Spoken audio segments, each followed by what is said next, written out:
ये व्यर्थ के बकवाद करने वाले लोगों से मत मिलो, व्यर्थ के बकवाद करने वाले लोगों की तरफ मत देखो, ये क्या कह रहे हैं, क्या बोल रहे हैं।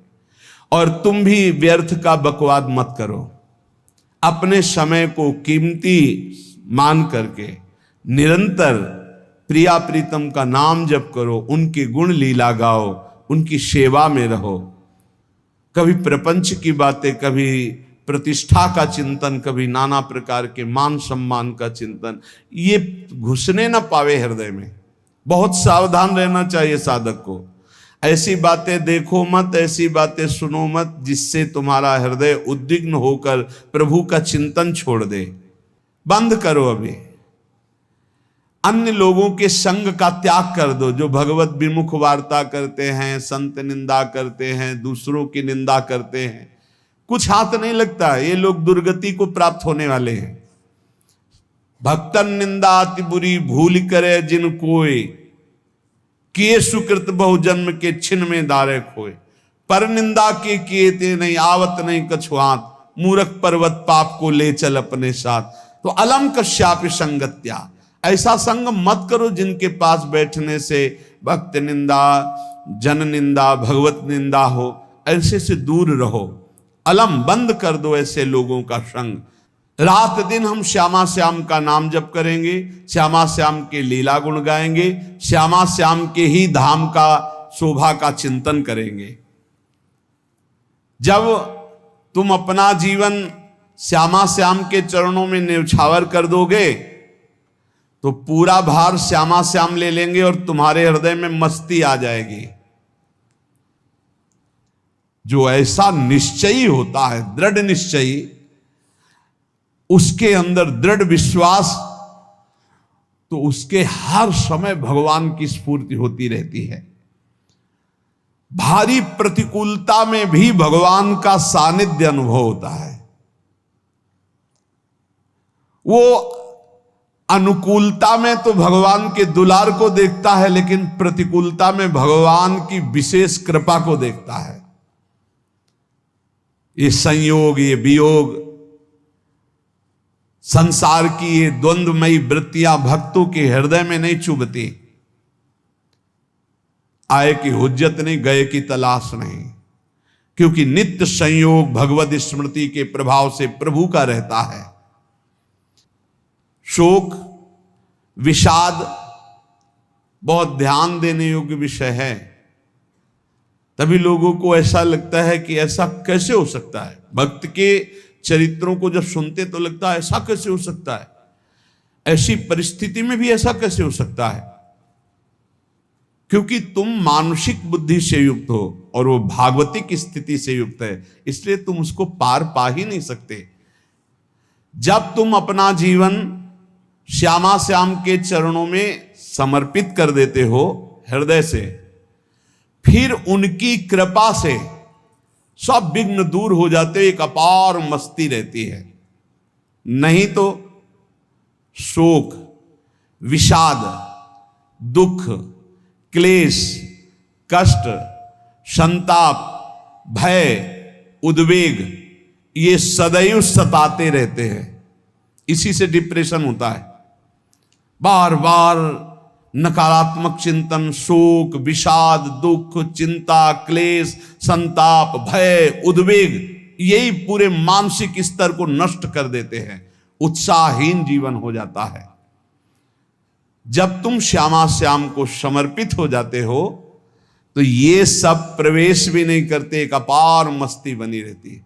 अब क्या होगा? श्यामा श्याम जो करेंगे वही होगा। श्यामा श्याम पता नहीं कैसा करें, नहीं, वो सदैव मंगल भवन है, वो जो करते महामंगल होता है। यह निश्चय उपासक के हृदय में आ जाना चाहिए। इसलिए अपना सारा मन, सारी बुद्धि, सारा जीवन, प्रत्येक श्वास प्रभु को अर्पण कर दो, फिर देखो तुम निहाल हो जाओगे। दुख, शोक, विषाद, क्लेश, कष्ट, संताप, भय, उद्वेग, ये उसी को व्यापते हैं जिसने अपने जीवन को प्रभु के चरणों में अर्पित नहीं किया। इसलिए तुम अपना सारा मन, सारी बुद्धि, सारा जीवन, प्रत्येक श्वास केवल प्रभु को अर्पित कर दो, फिर देख लेना श्वास कैसे अर्पित की जाती, राधा राधा राधा। बुद्धि कैसे अर्पित की जाती है, एकमात्र निश्चय कि भगवत सुख ही सुख है, ये जागतिक सुख सुख नहीं, ये दुख है, ये ऐसा दलदल है जिससे आज तक कोई नहीं निकल पाया। सारा मन, हम मन से केवल प्रभु का मनन करें, बार बार मन को संसार से हटा के नाम में, रूप में, लीला में, धाम में लगाएं। बहुत प्रसन्नता हो जाती है उस उपासक के हृदय में जो अपना मन बुद्धि प्रभु के चरणों में अर्पित कर देता है। भगवान ने तो इसको बहुत उत्तम स्थिति बताया है कि मेरे से कभी वो अलग हो ही नहीं सकता यदि मन बुद्धि अर्पित कर दिया। मय्येव मन आधत्स्व मयि बुद्धिम निवेशय, तो निवश्य मय्येव अत ऊर्ध्वं न संशया, बिल्कुल संशय नहीं, वो मेरे में ही निवास करेगा जिसने मन और बुद्धि अपनी मेरे में अर्पित कर दी। बहुत प्रसन्नता रहेगी उस उपासक के जीवन में जो अपने आप को मन बुद्धि सहित प्रभु के चरणों में समर्पित कर दिया है। भगवान का आश्रय लेने वाले की पहचान है हर परिस्थिति में प्रसन्न रहना। देखो आप भगवद आश्रित हो कि नहीं, देखो अनुकूल परिस्थिति में तो सब प्रसन्न रहना, लेकिन प्रतिकूल परिस्थिति में प्रसन्न रहना ये भगवान के भक्तों का लक्षण है। हर परिस्थिति में प्रसन्न रहना ये भगवान के भक्तों का लक्षण है। आनंदगन भगवान का आश्रय मिलते ही आनंद छा जाता है हृदय में। उनके पास आनंद का अभाव होता ही नहीं है। जैसे सूर्य का प्रकाश उदय होते ही सूर्य का प्रकाश संपूर्ण अंधकार को नष्ट कर देता है, ऐसे ही भगवान का संपूर्ण आश्रय लेते ही सब दुख चिंता शोक नष्ट हो जाते, आनंद ही आनंद।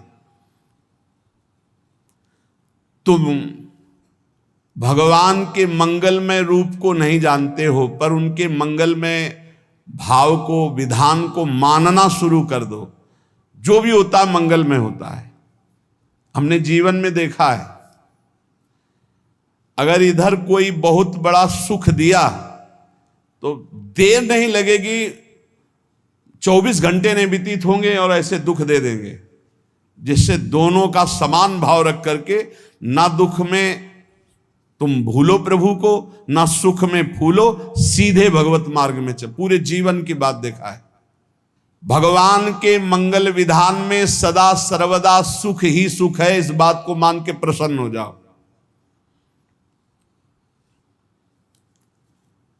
जब भगवान का भजन करने वाले की तन्मयता बढ़ती है भजन में, तो द्वेषी जन अपने आप तैयार हो जाते हैं। भक्त कभी किसी से द्वेष नहीं करता, अपने आप वो द्रोह करने लगते। तो नरसिंह मेहता जी से बहुत गांव के कई लोग थे जो जलते थे, ऐसे जलते थे कि अब क्या करें, कैसे मिटा दे नरसिंह मेहता जी को। अब उपाय तो मिल नहीं रहा था। तो एक दिन संतों की मंडली आई और उन्होंने कहा कि हम रास्ते में कोई चोर आदि धन ना ले ले, इसलिए यहां से किसी की हुंडी चलती है क्या द्वारिका में? पहले ऐसा था। बोले हाँ हमारे यहां बहुत बड़े सेठ हैं नरसिंह मेहता जी, पर आप कहोगे वो मना कर देंगे। कई बार कहोगे, अगर वो स्वीकार कर ले तो वहां। और उनका लक्ष्य था कि नरसिंह मेहता जी की तो खाने की भी सुविधा नहीं थी, हुंडी कहाँ की बात आई। उनका था कि जब वो ना कहेंगे तो संतजन नाराज हो जाएंगे, अगर हाँ कह दिया तो वहां हुंडी चुकेगी नहीं, तो संतजन अपने आप इनको शाप दे देंगे, अपराध बन जाएगा, ये नष्ट हो जाएंगे। संतों को भेजा नरसिंह मेहता जी ने, सबकी दंडवत की, चरण पखाड़े। तो उनका ये इतना रुपया है, द्वारिका में साधु सेवा हम करेंगे, वहां तुम्हारी हुंडी चलती है, तो आप अरे उनका आप कहाँ भूल रहे हो, यहाँ खाने की भी व्यवस्था। बोले हमें सब पहले से बता दिया गया कि आप मना करोगे, बार बार मना मत करो, हमें पता है। तो उन्होंने ठाकुर जी की तरफ देखा, बोले क्या लीला है प्रभु, संतों से हम क्या कहें, ये ले रुपये। उस समय स्वर्ण की मोहरें चलती थी, बेच के बाजार से खूब उन संतों को पवाया, उन्हीं संतों की सेवा की। और उनका अपने सेठ का नाम तो बताओ जहां हमें जाके हुंडी मिलेगी। सेठ, सावल सा सेठ। संत जन गए वहां, पूछा कि नरसिंह मेहता जी का जिन सेठ से परिचय, उनका नाम सावल सा सेठ, उनकी गद्दी कहाँ है? तो जो कुछ भक्त थे वो द्वारिकाधीश की तरफ संकेत करते कि वही हैं। बोले नहीं नहीं, वो सेठ है, उनकी गद्दी चलती। पूरी बाजार में कहीं कोई।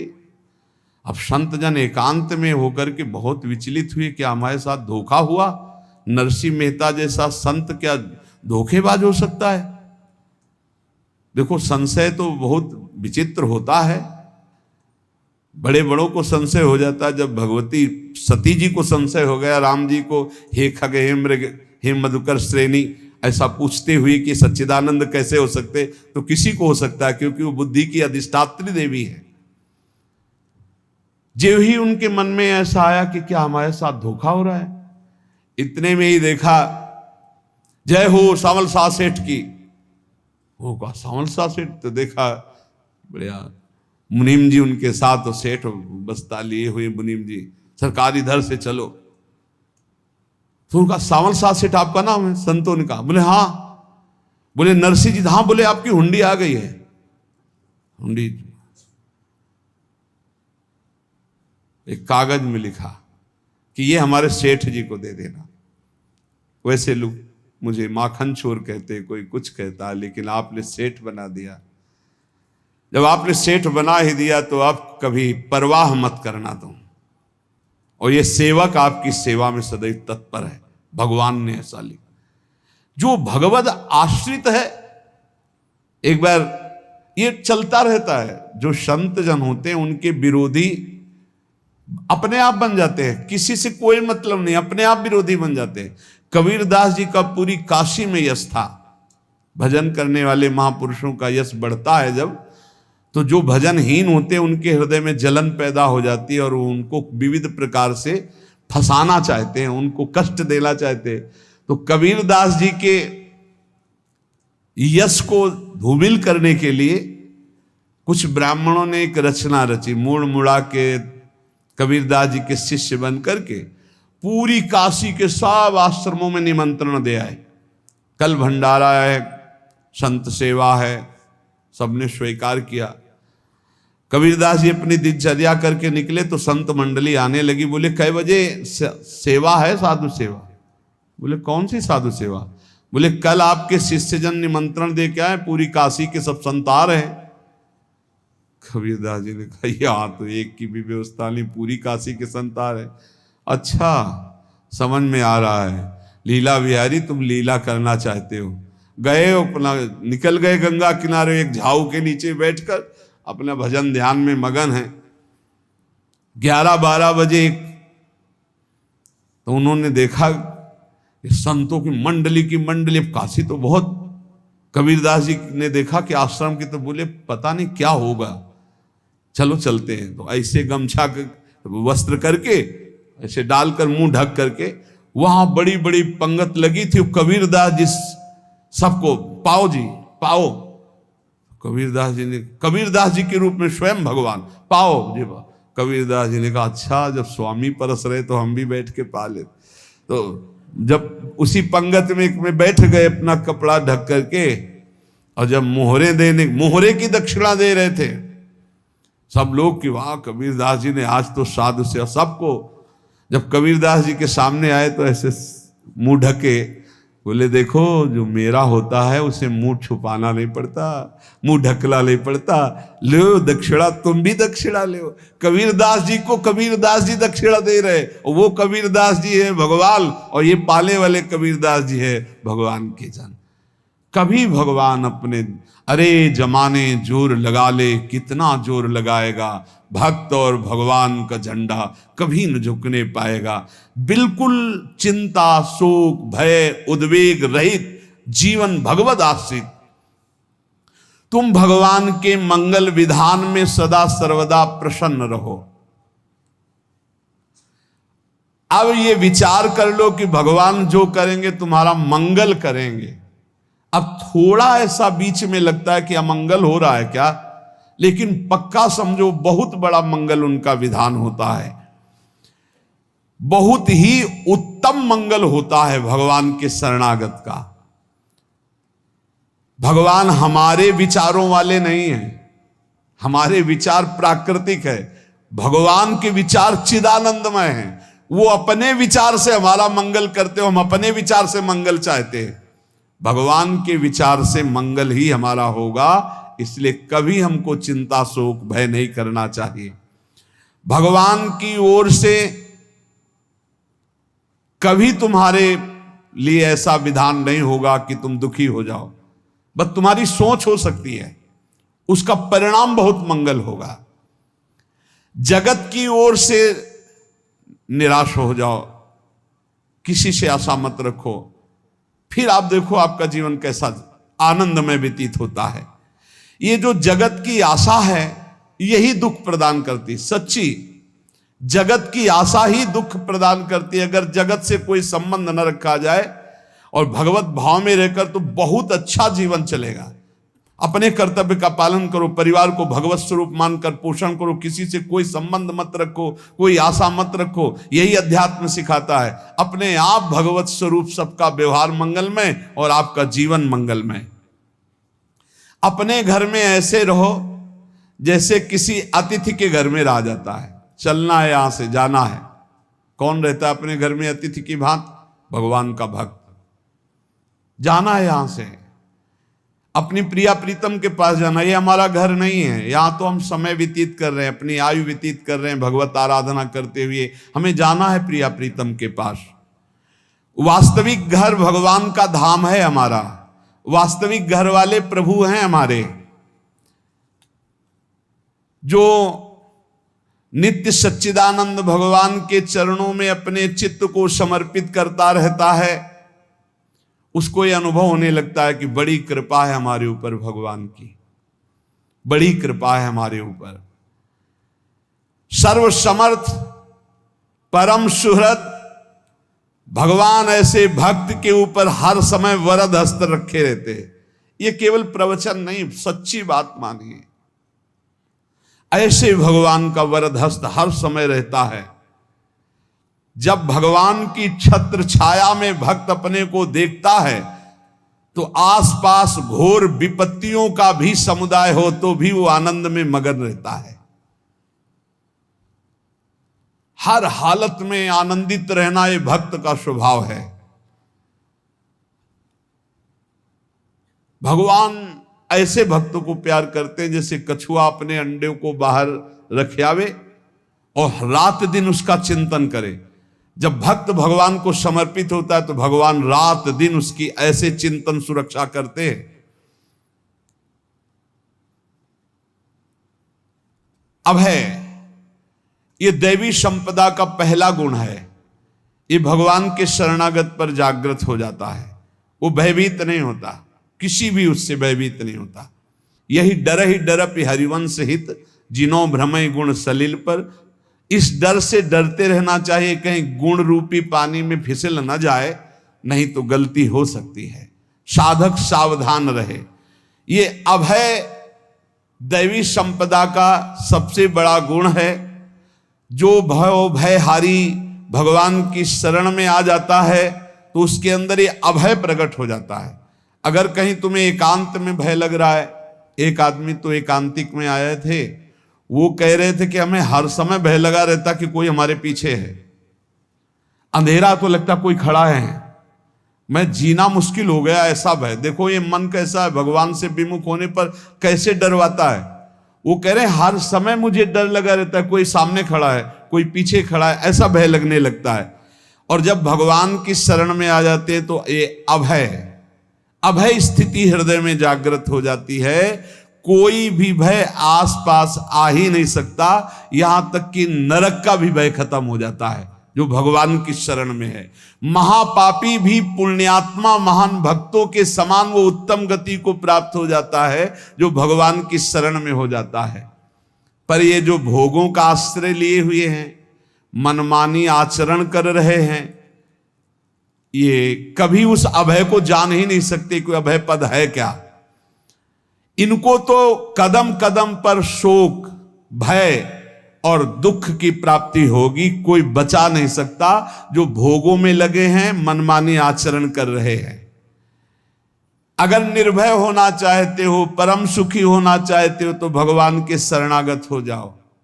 सारे जगत को अभय दान देने वाले भगवान हैं। भगवान का एक प्रण है, ममपन शरणागत भयहारी। जो मेरी शरण में आ गया उसके भय का मैं नाश कर देता हूं। साधना में अवस्था मन की मानी जाती है कि आप कितने अच्छे साधक हैं। यदि आपका मन भगवदाकार है, हर समय भगवत चिंतन चल रहा है, आपके स्वप्न भागवती का रहे हैं, आपके विचार भागवतिक हैं, तो आपकी अच्छी साधना हो रही है। और यदि आपके स्वप्न गंदे आ रहे हैं, क्योंकि स्वप्न में मन का ही सारा खेल होता है, और आपकी चिंतन वृत्ति वासनात्मक चल रही, तो अभी साधना का प्रभाव मन पे नहीं पड़ा है। जिसका मन हर समय भगवत चिंतन करता रहता है, वो जीते जी जीवन मुक्त हो जाता, अनुभव होता है। जैसे किसी ने कहा कि हमें कैसे पता चलेगा कि हमारा काम हो गया है, तो जैसे आप भोजन पा लेते हैं तो किसी दूसरे से गारंटी थोड़ी लेनी होती कि हम छक गए हैं क्या, आप जरा बताना हम छक गए हैं क्या। नहीं, अपने हृदय में आ जाता है कि अब मैं तृप्त हो गया। ऐसे ही अपने हृदय में आ जाता है कि मेरा काम हो गया, अब मेरा जन्म नहीं होगा। ये हृदय में आ जाता है, अपने आप अनुभव में आ जाता है। जब स्वरूप बोध होता है तो किसी और से सलाह थोड़ी लेनी होती है, वो अपने आप अनुभव में आ जाता है।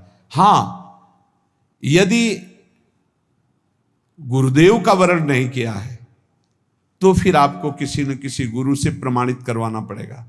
और अगर गुरुदेव का वर्ण किया है तो वही मंत्र, वही नाम, वही गुरु शरणागति आपको अंदर से पुष्ट कर देगी कि आपका काम हो गया है। विषय चिंतन करता हुआ मन विषय आसक्ति को प्राप्त होता है। विषय आसक्ति को प्राप्त हुआ मन बार बार जन्म मरण और नरक को प्राप्त होता है। बस ये विषय चिंतन हटाना ही प्रमुख कर्तव्य साधना का है। बार बार मन को विषयों से हटा करके प्रभु के नाम में लगाओ, प्रभु के रूप में लगाओ, प्रभु की लीला में लगाओ। जहां भगवान प्रकट होते हैं वहां परमानंद की बाढ़ आती है। पर ये ध्यान रखें, गुलाब का फूल कांटों में खिलता है, उसकी सुगंध लेनी, फूल लेना है तो कांटों से बचाकर। ऐसे ही जब आप भगवत चिंतन के लिए चलेंगे तो आपका चिंतन चुराने के लिए माया विविध नाटक करेगी, कांटे फैलाएगी। कोई तुम्हारी निंदा करेगा, कोई अपमान करेगा, कोई उपहास करेगा, तुम्हारी अव्यवस्था हो सकती है, तुम्हारी परिस्थिति बहुत भयावह हो सकती है। इन परिस्थितियों में भी भगवत चिंतन का तार ना टूटने पावे तो आगे गुलाब का फूल है। जैसे कांटे से बचाकर गुलाब का फूल लेते हैं और भगवद अर्पित करके सौरभ का सुख लेते हैं, ऐसे ही भगवान के प्रेमानंद का अनुभव करने के लिए संसार के कांटों से बचना होगा। और खिलेगा यही फूल संसार में ही, मनुष्य देह में, और योनियों में नहीं। भगवत प्राप्ति स्वर्ग में नहीं होगी, इसी मृत्यु लोक में होगी। पहले मन नहीं लगता भगवत चिंतन में, भगवत चिंतन जबरदस्ती करना पड़ता है। भगवत चिंतन जे ही प्रारंभ करोगे ते ही बहुत बाढ़ आ जाएगी पाप चिंतन की। ध्यान दीजिए, बहुत लोग प्रश्न करते रहते हैं कि हम जब भजन में बैठते हैं तो बहुत गंदी बातें आती, मन बड़ा चंचल होता है, भाग जाता है। ऐसा प्रारंभ में जब कोई भगवत चिंतन प्रारंभ करता है तो उसका मन विषयों में भागता है, गंदी बातों में भागता है। अब लोग कहते पहले तो हमारा चिंतन बढ़िया होता था, अब चिंतन नहीं होता। तो कोई सिद्ध पुरुष थोड़ी हो गए, तुम्हें जबरदस्ती चिंतन करना होगा। जगत के प्राणी में जहां मन जाए तो इसमें भी भगवान, पदार्थ में मन जाए तो उसमें भी भगवान, जहां जहां मन जाए वहां वहां भगवान देखो, या मन को हटाकर नाम मंत्र में लगाओ। ऐसे भगवत स्मृति जागृत की जाती है, बार बार प्रयास करना होता है। कई लोग ये प्रश्न करते हैं कि हमसे बड़े पाप हो गए तो क्या हमें भगवान की प्राप्ति हो जाएगी? तो यहां कह रहे हैं भगवान किसी के पूर्व जीवन को नहीं देखते हैं, वर्तमान के भजन को देखते हैं। पकड़ो इस बात को। अगर वर्तमान में आज आप सुधर गए हो, नाम जप कर रहे हो, तो आप भक्त हो। ये गीता जी में भगवान ने कहा, अपिचेत सुदुराचारो भजते माम अनन्य भाग साधुरेव समंतव्या सम्यक व्यवसिता। ऐसा बहुत दुराचारी पहले रहा है, बाद में उसके मन में आ गया कि भगवान के सिवा हमारा कोई कल्याण करने वाला नहीं, हमारा कोई नहीं। तो भगवान कहते हैं मैं उसे साधु ही मानता हूं, उसे साधु बना देता हूं। भगवान किसी के पूर्व जीवन को नहीं देखते। बहुत बढ़िया बात है। कल तक हम क्या करते रहे भगवान नहीं देखते, आज क्या कर रहे हो ये देखते हैं। यदि आज आप भजन में लग गए हो, अच्छे आचरण कर रहे हो, तो आपको भगवत प्राप्ति हो जाएगी। भगवान ये नहीं देखते कि पूर्व में पुण्यात्मा रहा है कि पापात्मा रहा है। भगवान वर्तमान में देखते कि मेरा भजन कर रहा है, बस इसी से कल्याण कर देते हैं। पकड़ो इस बात को, तो कभी प्रश्न नहीं उठेगा कि क्या हमको भी भगवत प्राप्ति हो सकती है क्या।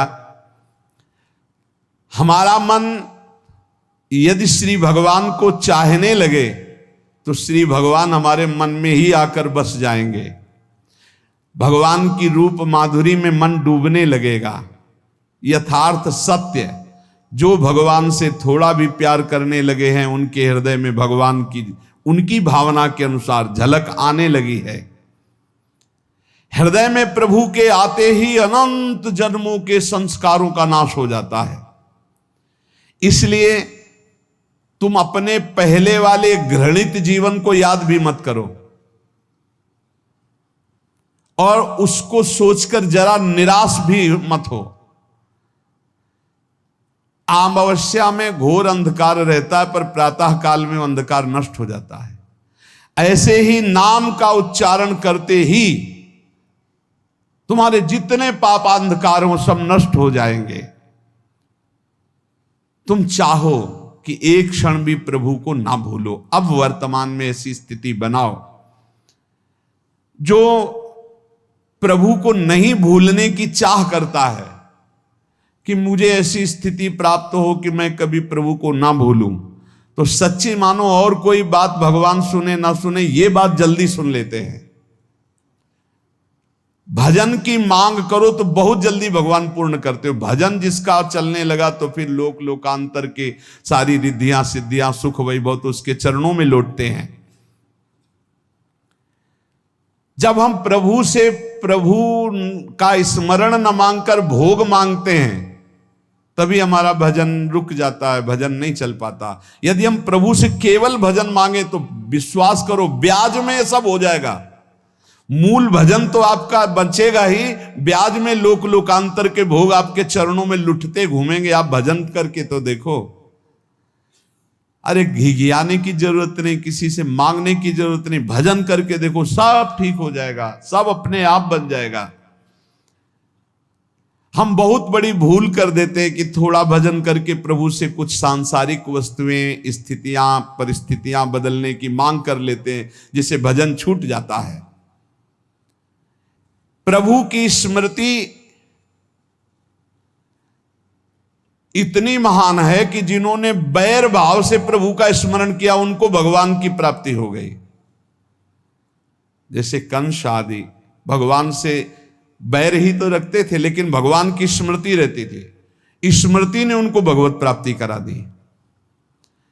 स्मृति में महान सुख है, पर वो जब भक्ति रस से युक्त स्मृति होती तब माधुर्य रस, प्रेम रस का अनुभव होता है। कल्याण तो वैर भाव से स्मरण करने वालों को भी प्राप्त हो गया। यदि आप भक्त हो और ये चाहते हो कि आपकी भागवती की स्थिति बहुत जोर की हो, तो हम आपसे प्रार्थना करते हैं कि रोज प्रभु से एक ही बात मांगिए, मुझे अखंड स्मृति दीजिए।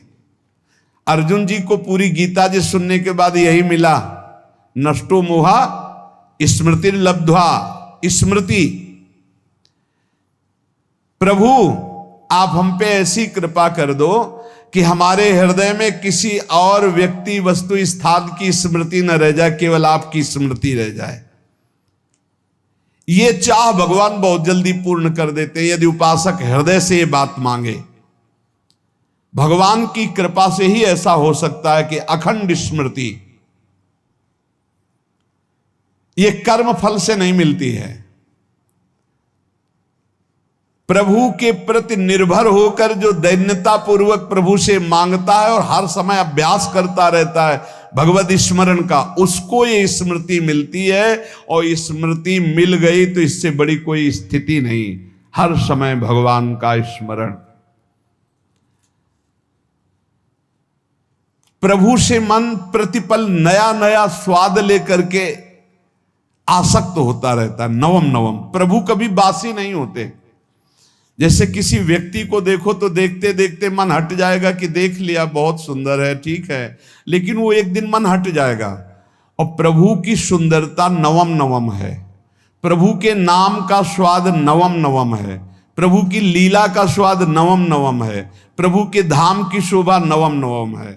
जैसे आचार्य महाप्रभु हरिवंश चंद्र जी कहते, नयो नेह नव रंग नयो रस नवल श्याम वृषभानु किशोरी नव पीतांबर नवल चूनरी।